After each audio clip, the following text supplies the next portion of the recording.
दोस्तों, किसी ने बहुत खूब कहा है कि अगर काम ही पूजा है तो कस्टमर आपका देवता है। आप सुन रहे हैं हर्षवर्धन पड़ोले को वैल्यू एडिशन में। वैल्यू एडिशन में हम आपके लिए लाते हैं छोटी छोटी कहानियां, कुछ ऐसी कहानियां जो रोज आपकी जिंदगी में थोड़ा थोड़ा वैल्यू ऐड करेंगी, जो over a period of time आपकी पर्सनैलिटी को एक बेहतरीन तरह से शेप दे सकती है। तो चलिए सुनते हैं आज की कहानी। आज की कहानी हमने आपके लिए लाई है वैल्यू एडिशन पर, और ये कहानी आपको बताएगी कि जिंदगी में वैल्यू एडिशन की क्या मायने हो सकते हैं। तो चलिए सुनते हैं आज की कहानी। भारत के किसी एक कोने में मछुआरों का गांव हुआ करता था, और वहां पर ज्यादातर मछुआरे ही रहा करते थे। उस गांव में एक रामू नाम का मछुआरा रहा करता था। रामू के पास एक छोटी सी बोट थी। उस बोट पर बैठकर वो रोज समुद्र के अंदर जाता था, मछलियां पकड़ता था, वापस आता था, मार्केट में अपनी मछलियां बेचता था, और उससे जो भी उसको पैसे मिलते थे उससे अपने परिवार का खर्चा चलाता था। एक दिन जब रामू समुद्र से वापस आ रहा था तो उसने देखा कि उसकी बोट में एक छोटा सा छेद हो चुका है। कुछ दिन तक तो रामू उस छेद को इग्नोर करते रहा, लेकिन कुछ दिनों बाद वो छेद बड़ा होने लगा। तब रामू को रियलाइज हुआ कि उसके बोट को मेंटेनेंस की जरूरत है। रामू ने जब बोट को अच्छे से निहारा तो उसको पता चला कि बोट में सिर्फ छेद ही नहीं हो रखा है, बोट बहुत पुरानी सी लग रही है, उसका रंग पूरी तरह से उड़ चुका है। तो उसने डिसाइड किया कि वो बोट को रिपेयर कराएगा। वो बीच पे खड़ा होकर अपनी बोट को निहारते हुए ये सब चीजें सोच ही रहा था कि तभी उसके पास एक आदमी आया। वो आदमी रामू को कहता है, भाई साहब, मेरा नाम अशोक है और मैं इस गांव में नया नया आया हूं। मैं एक पेंटर हूं और काम की तलाश में हूं। क्या आपके पास मेरे लिए कुछ काम है? रामू जब अशोक की बात सुनता है तो आश्चर्य करता है कि मैं तो अभी जस्ट पेंटिंग के बारे में सोच ही रहा था और मेरे सामने पेंटर भी खड़ा हो गया। वो अशोक को कहता है, हाँ भाई साहब, आपके लिए मेरे पास एक काम है। मेरी जो ये बोट है इसका रंग पूरी तरह से उड़ चुका है और अभी बहुत पुरानी सी लगने लगी है। मैं इसको पेंट करवाना चाहता हूँ। क्या आप ये काम करना चाहेंगे? अशोक रामू की बात सुनकर खुश हो जाता है और बोलता, हाँ, हम ये काम बिल्कुल करना चाहूंगा। रामू कुछ देर तक अशोक को समझाता है कि वो किस तरह का रंग इस बोट के लिए एक्सपेक्ट कर रहा है और फिर उससे भाव करने लगता है।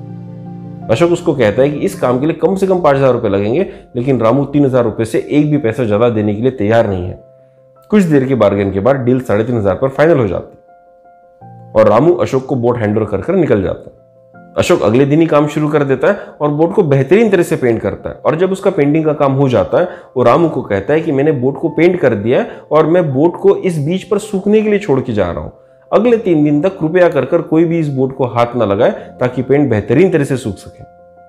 रामू उसकी ये बात मानता है और उसको 3,500 रुपए दे देता है। अशोक खुशी खुशी अपने घर चला जाता है। क्योंकि अब बोट सूखने के लिए रखी है, रामू समुद्र में तो नहीं जा सकता था, तो तब तक के लिए कोई और काम पकड़ लेता। पेंट को सूखते हुए 2 दिन हो जाते हैं और तीसरे दिन की शुरुआत में वेदर डिपार्टमेंट से एक अलर्ट आता है कि एक जोरदार तूफान आने वाला है और कोई भी समुद्र में ना जाए।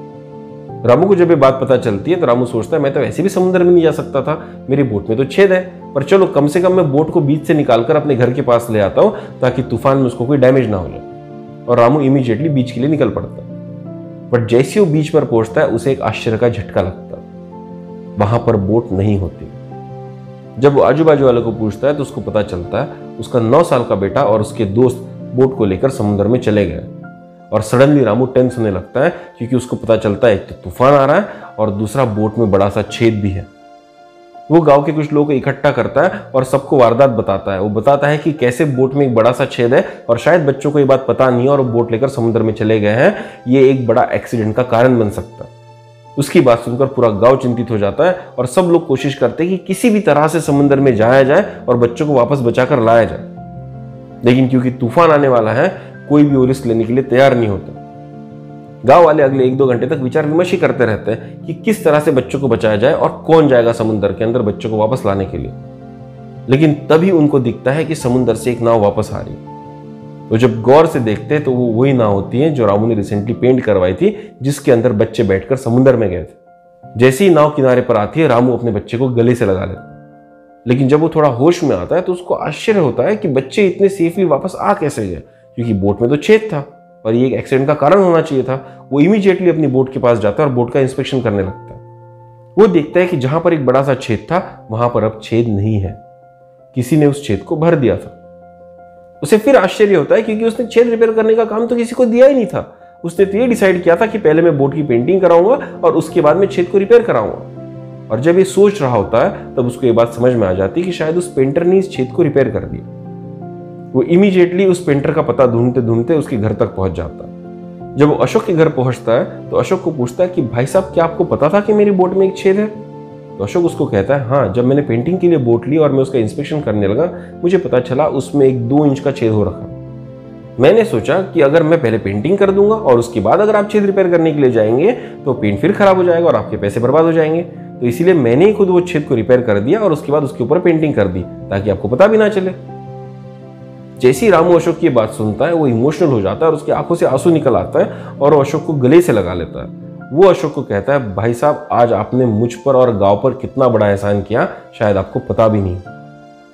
तो अशोक उसको पूछता है कि क्या हुआ और रामू उसको पूरा किस्सा बताता है कि किस तरह से बच्चे बोट में बैठकर समुद्र में गए थे और सबको लग रहा था कि छेद की वजह से नाव डूब जाएगी, लेकिन सारे बच्चे जिंदा वापस आ गए। ये बात सुनकर अशोक के चेहरे पर स्माइल आ जाती है। रामू अपनी जेब से कुछ पैसे निकालता है और अशोक को ऑफर करता है, लेकिन अशोक को पैसे लेने से मना कर देता है। तब रामू को याद आता है कि किस तरह से उसने बहुत भाव करके, बहुत बार्गेन करके अशोक से रेट कम करवाया था और इतने कम पैसे में भी अशोक ने ना सिर्फ बोट को पेंट किया बल्कि बोट को रिपेयर भी किया। और शायद ये जो extra work, extra value addition Ashok ने अपने काम में किया था और उस वजह से जो बच्चों की जान बची थी, उस चीज की कीमत कोई भी अशोक को शायद कभी दे ही नहीं पाएगा। रामू हंसता है और अपने घर चले जाता है। लेकिन इस दिन के बाद अशोक का रेपुटेशन बहुत बढ़ जाता है और उसके पास काम की कतार लग जाती है। गांव का हर मछुआरा अपनी बोट अशोक से ही पेंट करवाना चाहता है। तो दोस्तों ये कहानी हम आपके लिए लाए हैं सिर्फ और सिर्फ वैल्यू एडिशन का इंपॉर्टेंस समझाने के लिए कि दोस्तों काम तो हर कोई करता है, लेकिन क्या हम हमारे काम को बेहतरीन तरह से कर रहे हैं? क्या जो हमारा कस्टमर है उसका एक्सपीरियंस हम एनहांस कर रहे हैं? क्या हम उसको कुछ ऐसा वैल्यू एडिशन दे रहे हैं जो शायद उसने एक्सपेक्ट भी नहीं किया था? हमको ये सब बातों पर विचार करने की जरूरत है। और ये कहानी सिर्फ आपकी प्रोफेशनल लाइफ में हेल्प नहीं करेगी, ये आपको पर्सनल लाइफ में भी हेल्प करेगी। दोस्तों मैनेजमेंट की एक थ्योरी है जो कहती है किसी भी आदमी का एक्सपीरियंस या किसी भी ग्राहक का एक्सपीरियंस 3 चीजों से डिटरमाइन होता है। पहली चीज होती है डिससैटिस्फायर, दूसरी होती है सेटिस्फायर और तीसरी होती है डिलाइटर्स। दोस्तों जब भी हम किसी और शहर में जाते हैं हमको होटल्स में रहना पड़ता है और जब भी हम होटल्स में जाते हैं तो कुछ चीज हम बाय डिफॉल्ट एक्सपेक्ट करते हैं, जैसा कि बेड्स जो होंगे उसके ऊपर जो चादरें बिछी होंगी वो साफ सुथरी होंगी, टॉयलेट्स बिल्कुल साफ होंगे और रूम में कोई बदबू नहीं आ रही होगी। ये चीजें अगर उस होटल में होंगी तो हम होटल वाले की तारीफ नहीं करेंगे, लेकिन इनमें से अगर एक भी चीज कम हो जाएगी तो आप होटल से बहुत बुरी तरह से नाराज हो जाएंगे। अगर बेडशीट मैली है, अगर आपका बाथरूम गंदा है या फिर रूम में बदबू आ रही है तो आप ऐसे रूम में नहीं रहना पसंद करेंगे और आप होटल से नाराज होकर चले जाएंगे। इन चीजों को कहा जाता है डिससैटिस्फायर्स। उसी तरह से जब आप होटल में आए थे और होटल के गेस्ट रजिस्टर में आप एंट्री कर रहे थे तो आपको पर्पस पूछा गया कि आप इस शहर में क्यों आए और आपने बताया कि कल सुबह मेरी 7 बजे मीटिंग है। आप शांति से उस रात को सो जाते हैं क्योंकि अगले दिन आपकी मीटिंग है, लेकिन सुबह 5 बजे आपके रूम की डोरबेल बजती है और जब आप डोर खोलते हो तो वहां पर एक वेटर खड़ा होता है। वो बोलता है, सर कल आपने बताया था कि आपके 7 बजे मीटिंग है, इसलिए वेकअप कॉल है। ये बात सुनते ही आपके चेहरे पर स्माइल आ जाएगी क्योंकि आपने ये सर्विस एक्सपेक्ट नहीं की थी। ये जो सर्विस आपको मिली इसको हम कहेंगे सेटिस्फायर्स, क्योंकि इस चीज से आपकी जिंदगी में वैल्यूडेशन हुआ, आपको टाइम पर मीटिंग में पहुंचने के लिए हेल्प हुई और आपकी मीटिंग मिस नहीं हुई। ऐसी सर्विस जब आपको मिलेगी तो आप सेटिस्फाइड हो जाएंगे। उसी तरह से जब आप होटल में खाना खाने के लिए जाते हैं, आप बिरयानी ऑर्डर करते हैं और आप एक्सपेक्ट कर रहे होते हैं कि एक लजीज बिरयानी वहां पर आ जाएगी। कुछ देर बाद वेटर आपको बिरयानी लेकर आ जाता है और जब आप बिरयानी को देखते हो तो आपके चेहरे पर स्माइल आ जाती है क्योंकि सच में लजीज दिख भी रही है और खाने में शायद लजीज होगी भी। लेकिन बिरयानी सर्व करने के बाद वेटर आपको एक कटोरी में एक स्वीट दे देता है। वो बोलता है, सर ये स्वीट हमारी तरफ से कॉम्प्लीमेंट्री है। आप उस स्वीट को देखकर खुश हो जाते हैं और आप बिरयानी एंजॉय करने लगते हैं। लेकिन जब आप बिरयानी एंजॉय कर रहे थे तब आपकी हर नीड का ख्याल वो वेटर रखता है। आपको कब पानी लगने वाला है तो इसलिए आपके पानी का ग्लास भर के रखता है। आपको जब चम्मच लगने वाला है तो आपके सामने चम्मच लाकर रखता है और एक ऐसी सर्विस देता है जिससे आप गदगद हो जाते हैं। ये जो एफर्ट होगा इसको हम कहेंगे डिलाइटर्स, क्योंकि आप इससे डिलाइट हो गए। उसी तरह से दोस्तों अपने प्रोफेशनल लाइफ में, अपने पर्सनल लाइफ में हमको ये 3 चीज आइडेंटिफाई करने की जरूरत है कि ऐसी कौन सी चीज है जो अगर हम नहीं करेंगे तो लोग दुखी हो जाएंगे, जो हमने करनी चाहिए पर हम शायद नहीं करेंगे तो लोग दुखी हो जाएंगे। ऐसी कौन सी चीज है जो लोग मुझसे एक्सपेक्ट नहीं कर रहे लेकिन अगर मैं कर दूंगा तो लोग मुझसे बहुत ज्यादा सेटिस्फाइड हो जाएंगे। और ऐसे कौन से एक्सपीरियंसेस मैं अपने लोगों के लिए, अपने कस्टमर्स के लिए, अपने परिवार के लिए क्रिएट कर सकता हूं जिससे वो गदगद हो जाए और डिलाइटेड फील करे। दोस्तों ये जो छोटा छोटा वैल्यू एडिशन जो लोग एक्सपेक्ट नहीं कर रहे और हम लोगों को देंगे, इससे हमारी रेपुटेशन सोसाइटी में बहुत बढ़ जाती है। और दोस्तों लोगों के बीच में और एक ऐसी धारणा होती है कि जैसे मुझे जितना काम दिया गया मैंने उतना ही काम करना चाहिए, मुझे एक्स्ट्रा काम के पैसे नहीं मिल रहे तो मुझे एक्स्ट्रा काम क्यों करना चाहिए।